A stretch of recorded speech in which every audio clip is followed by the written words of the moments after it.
હવે ચેપ્ટરનો બીજો પોઈન્ટ છે 3.2 અદિશ અને સદિશ. તો અદિશ અને સદિશ એ ટોપિકમાં ભૌતિક રાશિઓને આપણે કઈ રીતે દર્શાવી શકીએ છીએ? તો બે રીતે દર્શાવી શકીએ છીએ. ભૌતિક રાશિઓને કઈ રીતે દર્શાવી શકીએ છીએ? બે રીતે. તો એક છે અદિશ રાશિ. કઈ છે? અદિશ રાશિ. અને બીજી રાશિ છે સદિશ રાશિ. સદિશ રાશિ. તો આ અદિશ રાશિને કઈ રીતે દર્શાવે છે? તો અદિશ રાશિ એટલે શું? તો અદિશ રાશિ એટલે અદિશ એટલે જે રાશિને ફક્ત મૂલ્યની જરૂર હોય. તમારે યાદ શું રાખવાનું છે? આટલું જ. અદિશ રાશિની ફક્ત મૂલ્ય, દિશા ના હોય. શું હોય? દિશા નથી. અહીંયા હું લખું છું દિશા નથી, દિશા બતાવતા નથી, અહીંયા જગ્યા રાખવી છે. અદિશ એટલે ફક્ત મૂલ્ય. શું છે? ફક્ત મૂલ્ય. અદિશ રાશિ એટલે જે ભૌતિક રાશિને વર્ણન માટે માત્ર મૂલ્યની જરૂર પડે અને દિશાની જરૂર ના પડે તેવી ભૌતિક રાશિને આપણે કઈ રાશિ કહીશું? અદિશ રાશિ કહીશું. તો તમારે ફક્ત આટલું યાદ રાખવાનું છે. અદિશ રાશિ એટલે ફક્ત મૂલ્ય. શું? ફક્ત મૂલ્ય, દિશા નથી. તો ફરીથી બોલું છું, તમારે લખવું હોય તો જે ભૌતિક રાશિને વર્ણન માટે માત્ર મૂલ્યની જરૂર પડે, દિશાની જરૂર પડે નહીં, તો તેવી ભૌતિક રાશિની આપણે અદિશ રાશિ કહીશું. અદિશ રાશિ એટલે ફક્ત મૂલ્ય. હવે તેવી જ રીતે સદિશ રાશિ. તો સદિશ રાશિને દર્શાવવા માટે સદિશ, તો મૂલ્ય તો બંનેમાં આવવાનું જ છે. અદિશ રાશિ હોય કે સદિશ રાશિ હોય તો મૂલ્ય તો બંનેમાં હોય. પણ અહીંયા જુઓ, તમારે આટલું યાદ રાખવાનું. સદિશ એટલે દિશા છે, દિશા સ, તો દિશા સ એટલે મૂલ્ય પ્લસ દિશા. તો અહીંયા સદિશમાં તમારે શું આવશે? મૂલ્ય ઉપરાંત દિશાની જરૂર પડે. અદિશમાં દિશા નથી તો મૂલ્ય ફક્ત એકલું. મૂલ્ય તો બંનેમાં આવવાનું જ છે. અદિશ હોય કે સદિશ, મૂલ્ય તો બંનેમાં આવવાનું છે, પણ દિશા તમારે બતાવવી પડે સદિશના અંદર. તો અહીંયા તો આપણે સદિશના અંદર મૂલ્ય ઉપરાંત દિશાની પણ જરૂર પડે છે. તો એને શું કહે છે? સદિશ રાશિ. તો અહીંયા એની પણ વ્યાખ્યા બોલું છું. તમારે લખવું તો લખી દો. જે ભૌતિક રાશિના વર્ણન માટે મૂલ્ય ઉપરાંત દિશાની જરૂર પડે છે તે ભૌતિક રાશિને આપણે સદિશ રાશિ કહે છે. ફરીથી બોલું છું. જે ભૌતિક રાશિના વર્ણન માટે મૂલ્ય ઉપરાંત દિશાની જરૂર પડે છે તેવી ભૌતિક રાશિને સદિશ રાશિ કહે છે. તો હવે અહીંયા ઉદાહરણ પણ જોઈ લઈએ આપણે એના. અદિશ રાશિના ઉદાહરણ કયા છે? તો ઉદાહરણ તો અહીંયા જુઓ. સમય, તમે સમયને બતાવી શકો છો દિશા. ઉત્તર દિશામાં આટલો સમય છે, દક્ષિણ દિશામાં આટલો સમય છે, એવું હોતું નથી. સમય દરેક જગ્યાએ સમાન જ હોય છે, કોઈ પણ દિશામાં અંદર. તો તમારે સમય કેવી રાશિ? અદિશ રાશિ હોય. એને દિશા પર આધાર રાખતું નથી. એટલે સમય દિશા પર આધાર રાખતું નથી, બધી જગ્યાએ સમાન હોય છે. તો આ સમય અદિશ રાશિ છે. ત્યાર પછી તાપમાન. તમે સૂર્ય અહીંયા તડકો પડે છે તો અહીંયા આપણે કોઈ ગામમાં રહેતા હોય તો ગામના બીજા છેડે અલગ તાપમાન, આ છેડે અલગ તાપમાન, એવું હોતું નથી. દરેક જગ્યાએ સમાન તાપમાન હોય. જે અમુક એરિયા હોય એના અંદરની વાત કરું છું. નકા આપણે પૃથ્વી પર તો એટલે ઠંડા પ્રદેશ ને કંઈ અહીંયા ગરમ પ્રદેશ હોય તો તાપમાન બદલાઈ શકે છે. પણ એક એરિયાની વાત કરીએ તો અહીંયા તાપમાન, માની લો કોઈ ગામ છે, એ ઉત્તર દિશા છે, તો અહીંયા પણ તાપમાન સમાન છે. અહીંયા દક્ષિણ દિશામાં પણ તાપમાન હશે. આ ગામની વાત કરું છું. તો એક અમુક એરિયા પ્રમાણે તાપમાન પણ શું હશે? એટલે કે તાપમાન બધી જગ્યાએ સમાન છે. તો અહીંયા તાપમાન પણ કઈ રાશિ છે? અદિશ રાશિ છે. ત્યાર પછી દળ. તો તમે અહીંયાથી પૃથ્વી પર તમે કોઈ વ્યક્તિ છો અને તમારું વજન છે, જે વજન એટલે વજન માટે દર અલગ છે અને વજન અલગ છે. તો વજન ઇઝ ઇક્વલ ટુ mg. આપણે mg ની વાત કરીએ છીએ. દર તો દરેક જગ્યાએ સમાન જ રહેવાનું છે, સમાન. આપણું પૃથ્વી પર વજન કેટલું હોય? જે વજન હોય એને આપણે 9.8 વડે ગુણીએ એટલું વજન મળે તમને. તો આ દર, તો દરેક જગ્યાએ તમારું વજન, દરમાં તમને ખબર પડશે નહીં, પણ આપણે દર વજન છે એમ જ માની લો. તો તમે વ્યક્તિ છો અને તમારું 50 કિલો વજન છે, તો તમે પૃથ્વીના કોઈ પણ ભાગે જશો તમારું વજન બદલાશે નહીં. તો વજનને આ દર તરીકે યાદ રાખશો. તો દર પણ અદિશ રાશિ છે. શું છે? અદિશ રાશિ. દરેક જગ્યાએ સમાન હોય છે, બદલાતું નથી. બદલાય એની દિશા હોય તો અહીંયા દરને પણ અદિશ રાશિ છે.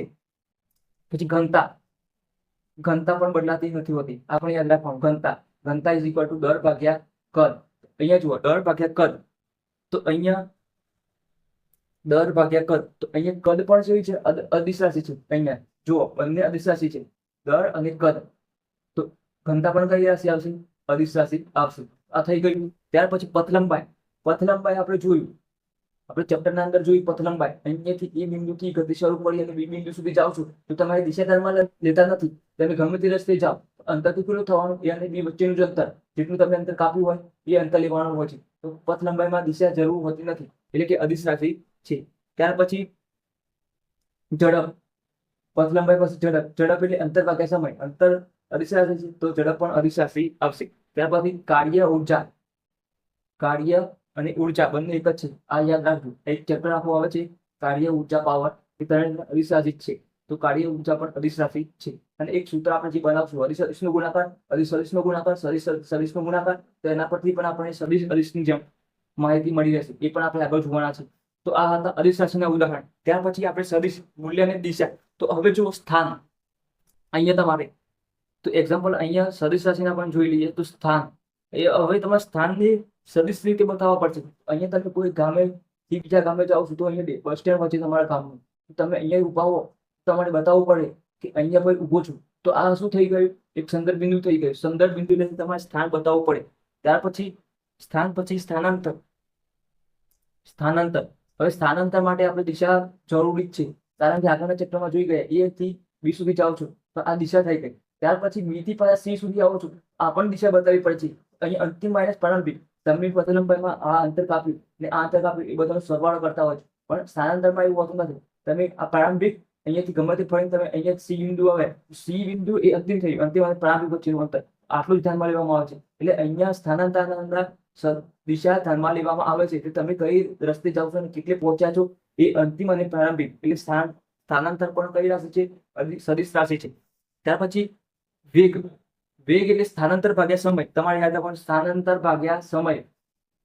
સ્થાનાંતર ભાગ્યા સમય. તો સ્થાનાંતર જો સદિશ રાશિ હોય તો વેગ પણ સદિશ રાશિ થાય. હવે પ્રવેગ.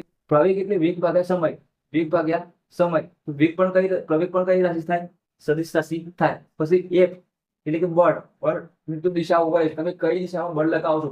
તમે માની લો કે અહીંયા 4 દિશા બતાવી દીધી, ગાડી તમારી અહીંયા ઊભી છે, આ દિશામાં ગતિ તમે બળ લગાવો છો, ધક્કો મારો છો, ગાડી બંધ થઈ જાય તો ઉત્તર દિશામાં તમે ધક્કો મારો છો, બળ ઉત્તર દિશામાં લગાવો છો. નીચે તરફ તમે બળ લાગતા હોય, આગળથી ગાડીની પાછળ તરફ લઈ જતા હોય તો તમે દક્ષિણ દિશામાં બળ લગાવો છો. તો અહીંયા બળ પણ કેવી રાશિ છે? સદિશ રાશિ છે. તો આ હતા સદિશ રાશિના ઉદાહરણ. હવે અહીંયા સદિશ રાશિને કઈ રીતે દર્શાવવામાં આવે છે? તો અહીંયા એક ઘાતાક્ષરે દર્શાવવામાં આવે છે. તો અહીંયા વેગ અને પ્રવેગને આપણે બતાવીએ. તો અહીંયા જુઓ, તમારે વેગ બતાવવો હોય સદિશ રાશિ, તો અહીંયા આ રીતના ઘાટું કરવું પડે. તો તમારે આ રીતના ઘાટું કરવું પડે, તો ત્યારે તમે અહીંયા સદિશ રાશિ છે એવું બતાવી શકો છો. પણ આ તો ઘાટું કરવામાં દર વખતે તમારે મુશ્કેલી પડે, હાથ વડે ઘાટા કરવામાં આ રીતના. પણ એનાથી બીજી કઈ રીતે દર્શાવાય? તો તમારે ફક્ત અહીંયા રાશિનો સિમ્બોલ દોરી, સંજ્ઞા દોરી ઉપર તીરની નિશાની કરો, એટલે આ થઈ જાય તમારે સદિશ રાશિ.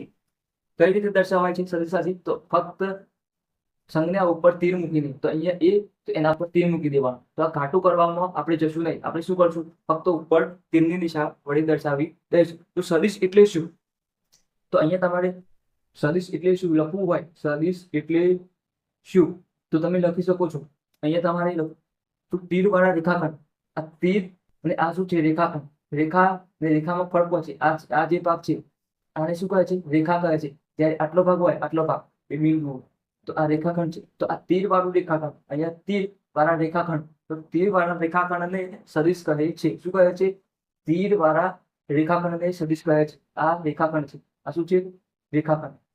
રેખાખંડ. આ શું છે? તીર છે. તો તીર વાળા રેખાખંડ, તીર વાળા રેખાખંડને આપણે શું કહે છે? સદિશ કહે છે. તો આ થઈ ગયું. હવે અહીંયા જે આ જે અહીંયા સાઈડમાં લખી દીધી છે થોડું કાર્ય ઉર્જા. તો અહીંયા હું લખું છું કાર્ય અને ઉર્જા. ક્યાં થઈ ગયું? હવે અહીંયા જોઈએ તો અહીંયા તીરવાળા રેખાખંડને સદિશ કહે છે. આ થઈ ગયું. તો સદિશ રાશિ માટે પણ બે નિયમો છે, એ પણ આપણે જોવાના છે કે કઈ રીતે કયા નિયમનું પાલન કરે છે. તો સદિશ રાશિ છે, સદિશ રાશિ, સદિશ રાશિ એ બે નિયમનું પાલન કરે છે. કયા કયા નિયમો છે? તો એક છે સરવાળા માટેનો ત્રિકોણનો નિયમ. શું છે? એક સરવાળા માટે ત્રિકોણનો નિયમ. સરવાળા માટે ત્રિકોણનો નિયમ. અને બીજો છે સમાંતર બાજુ ચતુષ્કોણનો નિયમ. શું છે? અથવા સમાંતર બાજુ ચતુષ્કોણનો નિયમ. આ સરવાળા માટે જ છે. બંને નિયમ શાના માટે છે? સરવાળા માટે. તો અહીંયા લખીએ છીએ સરવાળા માટે એક ત્રિકોણનો નિયમ અને બીજો છે સમાંતર બાજુ ચતુષ્કોણનો નિયમ.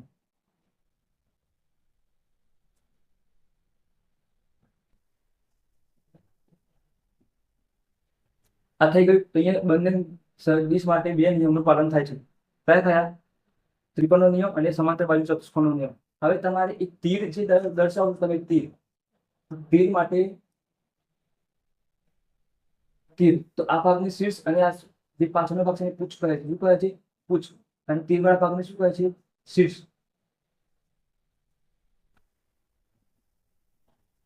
હવે એક ઉદાહરણ જોઈએ. ઉદાહરણમાં શું છે? તો બળ લાગે છે. બળ F is equal to F સદિશ ઇઝ ઇક્વલ ટુ 10 ન્યૂટન ઉત્તર દિશામાં લાગે છે. તો તમારે અહીંયા ઉત્તર દિશા બતાવવી પડે. આ શું છે? ઉત્તર દિશા. હવે આપણે આડના દિશા બતાવશું.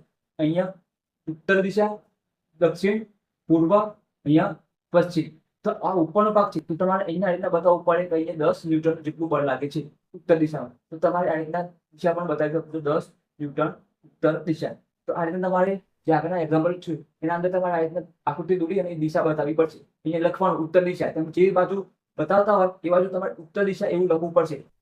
તમે ઉપર તરફ આપેલું છે તો અહીંયા તમે ઉત્તર લખ્યું તો એ રીતના તમારે ના બતાવવું હોય. આડી તરફ આડું દોરી અને તમારે ઉત્તર બતાવવું હોય તો પણ બતાવી શકો છો. તો અહીંયા તમારે ઉત્તર, દક્ષિણ, અહીંયા પૂર્વ, અહીંયા પશ્ચિમ આ રીતના પણ બતાવી શકો છો. તમે આડી રીતે પણ ઉત્તર બતાવી શકો અને ઊભી રીતે પણ ઉત્તર બતાવી શકો છો. પણ તમારે દિશા કમ્પ્લીટ બતાવવી પડશે. લખવું પણ પડશે કે આ ઉત્તર દિશા છે. આ રીતે તમારે બતાવવાનું રહેશે. દિશા બતાવવાની રહેશે.